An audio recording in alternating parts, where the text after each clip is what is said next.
қайырлы күн достар. Менің ауылдың келіні атты каналыма қош келдіңіздер. Бүгін сіздермен бірінші рет панкейк дайындайтын боламын. Бетіне және описанияға керекті заттарды, қанша зат керек екенін жазып қоямын. Менде бүгін қолдың айраны өте қою. Орнына дүкеннің айранын пайдалансаңыздар болады.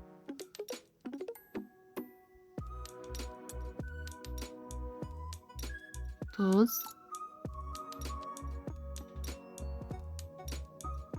қант,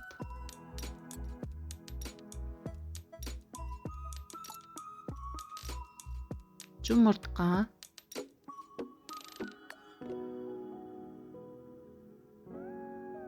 және жарты чайный ложка нан сода салып, бір келкі болғанша араластырамын.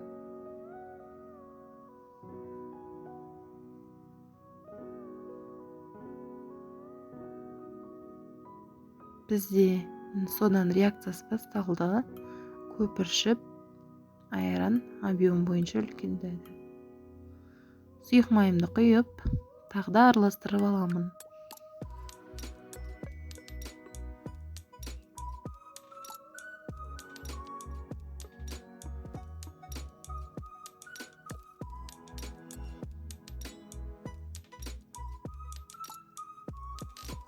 Бізде көпіршіді.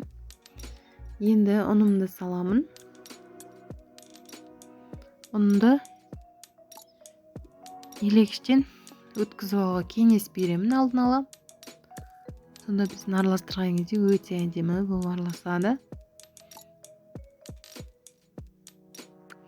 Ұнды бірінші сорт, высший сорт дейді ғой. Соны өздеріңіз қалауларыңызша пайдалансаңыздар болады. Бірақ менде бүгін бірінші сорт ұн.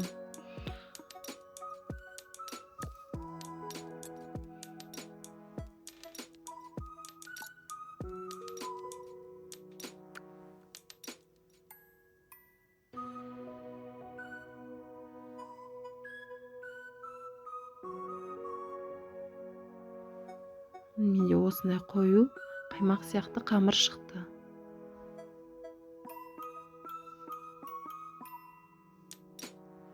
Осыны қызып тұрған сковородкада пісіремін. Бірінші мен сковородканы өте қаттырақ қыздырдым. Қатты қыздырғанда қандай болып пісетінін көргім келді.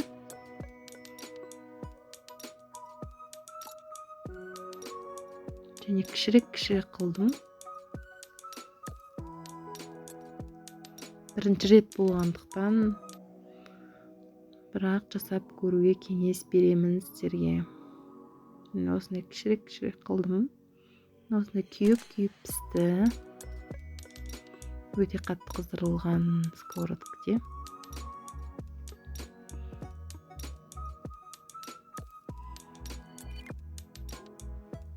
Көріп тұрғаныңыздай буы шығып тұр. Өте қатты қыздырылған сковородкам. Енді мен сковородкамды жай отқа қойып пісіріп көремін. Өте қатты қыздырмай. Әдемі болғанын қалаймын панкейктерім. Сондықтан жай отта пісіріп көремін қазір.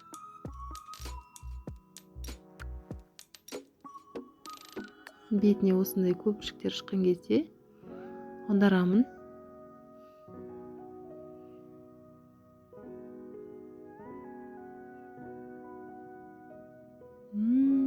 Көрдіңіздер ма?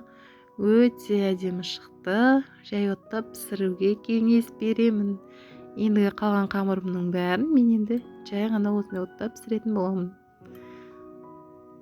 Менің каналыма подписаться етіп, менімен бірге рецепттерді бірінші рет пісіруге кеңес беремін. Және қалай болғанын жазып отырамын астына.